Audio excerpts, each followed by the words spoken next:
Hi, my name's Christine Ridgway of Skidar Studios. In an effort to do something a little bit more constructive with my time, I've started to make some videos showing how I draw things. Obviously, there's going to be a little bit of a learning curve to this, so thanks in advance for your patience. I hope you enjoy my first video. So today I'm going to be drawing Caduceus Clay from Critical Role. I started listening to it earlier this year, absolutely fell in love with this character, and as such I've been drawing him pretty constantly, and I've come up with a pretty fun way to draw him, and this is just my way to draw him, and I just wanted to share it. So to go ahead and start with, I like to use what's known as a construction circle. Doesn't really have to be anything fancy. A circle is just the easiest 2D shape to turn 3D with a couple quick strokes. I want him kind of off-center because drawing something with perfect symmetry is a pain.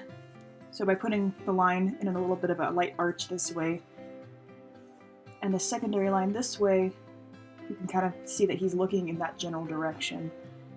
He's got kind of a long, thin face, which I'm going to square off at a chin and drop straight down. And then I'm going to roughen where his eyes are going to be. These circles are obviously very big, but they're just placeholders for now. And then I'm going to give it a nice sharp brow ridge. It's got a very narrow, kind of sunken in face. Give him a nice sharp cheekbone here that goes back in. And then down here, sharp jawbone. And do another circle kind of at the bottom of that first up and down line for his nose as well. Come back around to this side, mirror that cheekbone. It's going to end up getting covered by his hair anyway, but it's just so that I know it's there. For his nose, I'm going to come in at the top, kind of following along that eye line, and then coming back down. And just a little hint of it on this side. I found in my earlier drawings if I do too big lines for his nose, it really flattens out his face. So if I go up along this way, I can kind of make a brow.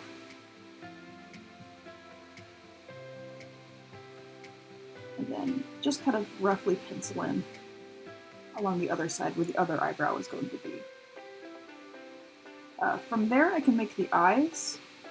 For him, I like to give him a little bit cat eyes, so starting with a sharp line at an angle, curved line following that brow, coming in a little bit to give the corner of the eye, that little triangle, and then back again in a big circle. And then on this side, the bridge of his nose is covering that little triangle of his eye, but that angle is still there, that sharp angle.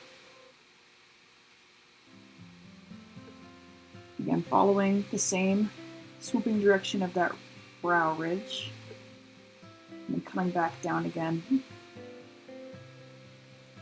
For his pupils, I'm going to kind of have him looking off to the side. Maybe he's spacing out a little bit. Not quite focusing. For his eyelashes, I found that giving him kind of a sharp cat eye in my undersketch works well for adding the eyelash details afterwards. So just swooping off and coming back in a curved, angled triangle. And on this one, I like to have it poke out. Give him some nice big eyelashes. And for his eyebrows, we'll follow that ridge on the bottom and just kind of round them out a little bit on the top. It's nice to have some little guidelines.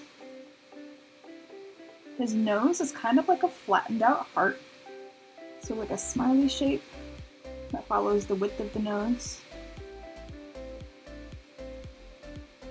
And then if it's more helpful, you can kind of rough in a triangle here and then carve out as needed.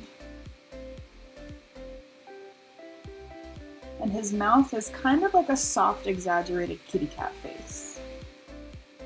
So whereas a kitty cat face would be like this, his mouth is going to be a little bit gentler. It does go up in the middle and come up on the sides, but it's less extreme.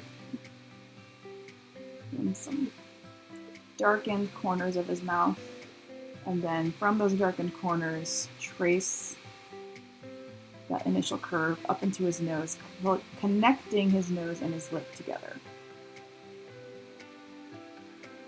And to create his lower lip is just a simple little dash underneath to give that emphasis. Then to give him his beard, I like to start at the bottom of his lip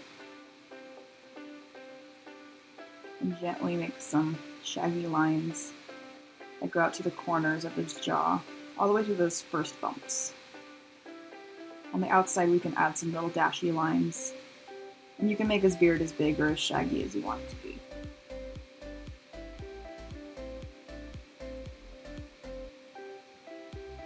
And then I didn't give myself quite enough room, so I'm just going to shift his size a little bit so we have some room for his ears.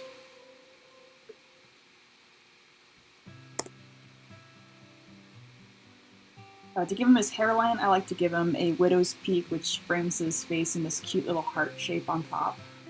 Again, it also mirrors those lines that we gave him for his eyebrows. And then for his ears, they're kind of like bananas.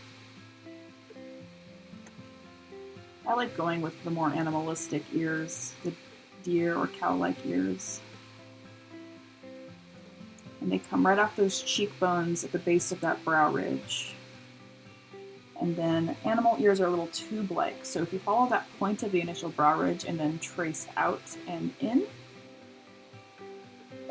and then out again, you see that the ear makes a tube shape. And then inside you can add ear ridges to define that tube shape more. Same thing on this side. And then he does have a spiral gauge in his ear, so I would just make a regular spiral, not worrying about the lines right now. This is the undersketch. When we ink, we can go back and make it nicer looking. But I can put in a line where I want to cut it off. Don't forget those inner ear lines again. And then for his neck, I like to follow those two little bumps where we made his beard shaggy and make kind of an elongated V going down. Then about halfway down those lines, straighten them out.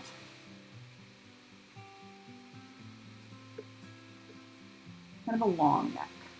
A little sharp Adam's apple, just a kind of a diamond shape in the middle that we can play with a little bit later. I'm just going to do his head today and give it a little bit of wrap around for his high collar. Like a thick seam on top. Up and around.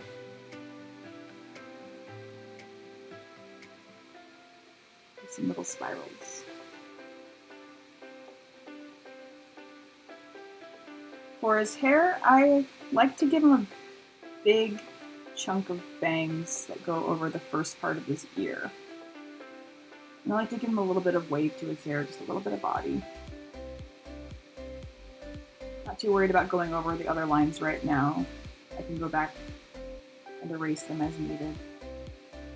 That big piece in, and then going up along that point where we made his widow's peak, I'm going to make some little C's, some bump lines. I'm going to go just above that circle where we made his head, because hair doesn't lay flat to the scalp like slicked back. It has some body and volume and lies on top of it. But this piece, or these other pieces, are going to go behind his ear. Some shorter pieces.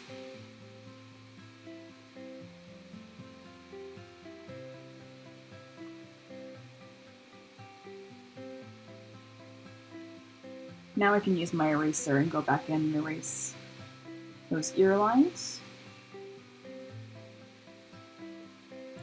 In fact, I'm going to go in a little bit over that cheekbone.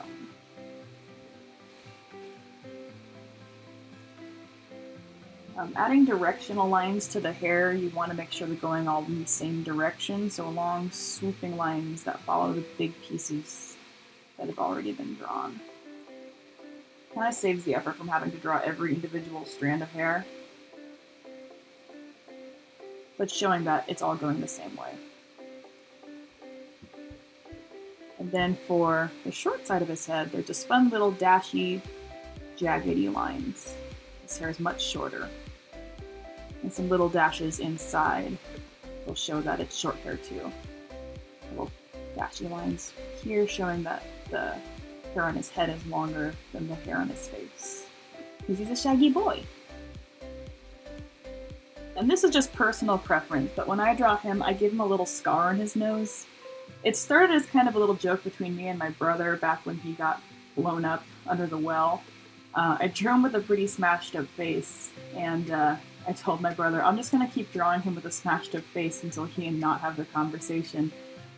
And they never really had their conversation, and I kept drawing him for weeks and weeks, which turned into months, drawing him with this messed up face. And canonically, it's only been about 4 or 5 weeks. So I'm sure he probably still has a little mark here or there, but at this point, I don't know if they're going to have their talk, so I just give him like a little bit of a scar here. And you don't have to add it. It's just something I add. Going into inking, I'm going to go ahead and lower the opacity on this layer. Just a little bit. And I'm going to up the opacity of my brush. And this is where we can just pick the lines we like and ignore the ones we don't. So for his eyes,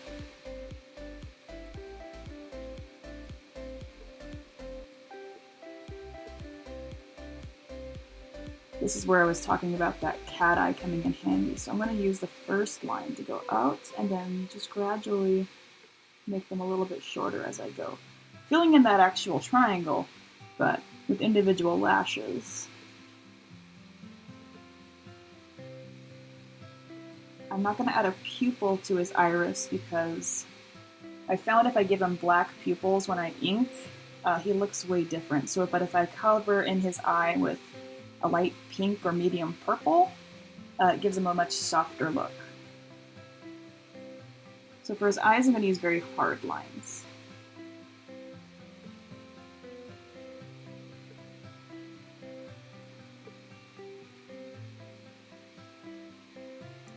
For his nose, because he is a shaggy boy, little dashy lines will show that there is fur here, very fine fur.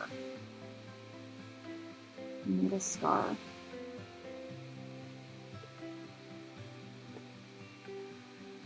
For his eyebrows, I like to make them a little shaggy on top, which are just little bumpies, little dashes. And then on the bottom, I make it more solid line.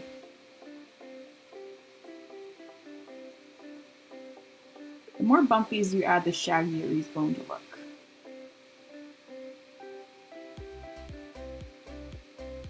A little shaggy on those cheekbones. And then when I come down to his beard, I can go a little crazy with it.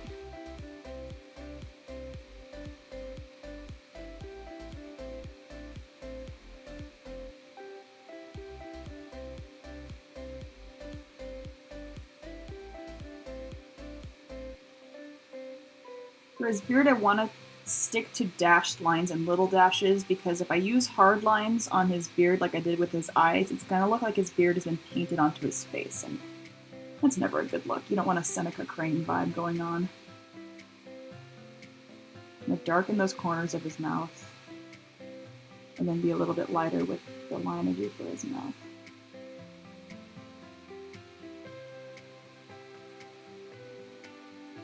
There are so many unique ways to draw his nose. I see them all the time online, and that's actually one of the reasons he's my favorite character. Is everyone's visualization of him is so different, and every time I see a funky nose design, I'm like, oh, I want to try that, and then I usually just resort to my default because it's my safe place. But some people like to put a little dash in between his nose, and that's fine. And for his hair, you don't want to do as much dashes because this is long hair. So if you can try to do it all in one stroke, I would. And again, this is just how I draw him. It's no set way. I just wanted to try making some videos again. And I used to be a painting instructor, and I figure drawing's not so much different from painting. But I do love a sketch.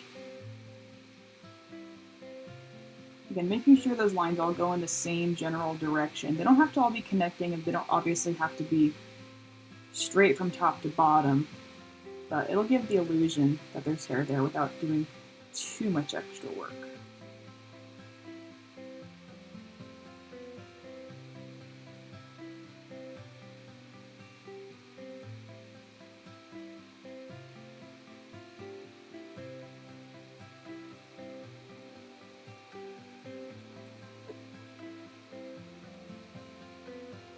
Finish one piece before moving on to another. My lining is really sporadic when I'm drawing just for me. I will start in one place and then just slowly work sideways, up and down, diagonally, however I see fit, but I don't want to move around too fast.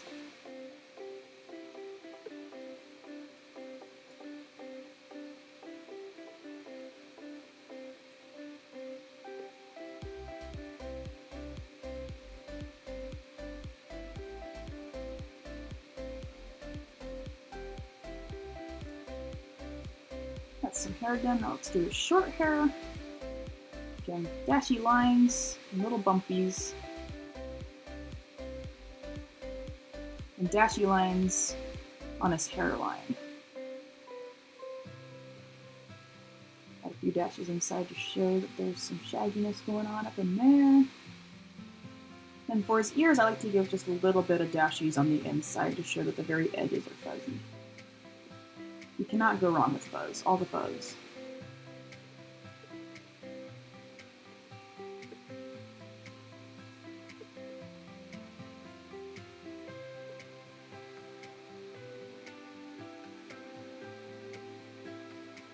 And getting back to the gauge, now we can just ink the parts that we like. Make sure that it goes through his ear.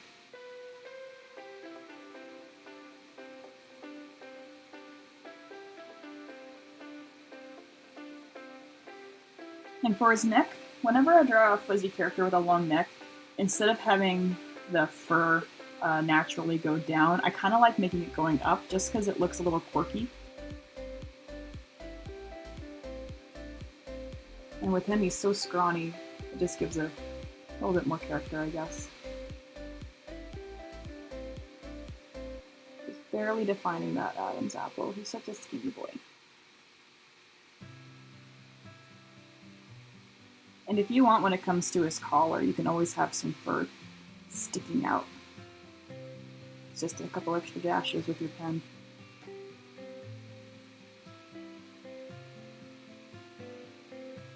And then his spirals.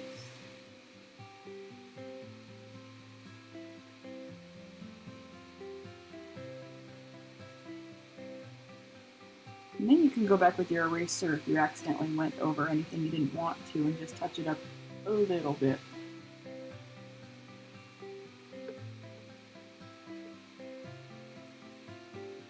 And there you have Caduceus. I'm not going to color him in this video, but if anyone would be interested in that, that could be something I do in the future. Currently, I'm just really happy I finished him. This was fun. I hope it's the start of a bunch of videos in the future. Thanks for watching! Thanks for watching my video. I hope to iron out the sound quality as I continue, but hopefully you had fun. If you have any suggestions on stuff I should draw in the future, let me know. You can follow my art on social media at the handle Skidar Studios. Just look for the quail. Links can be found in the comment section below. Thanks for watching, and have a great one.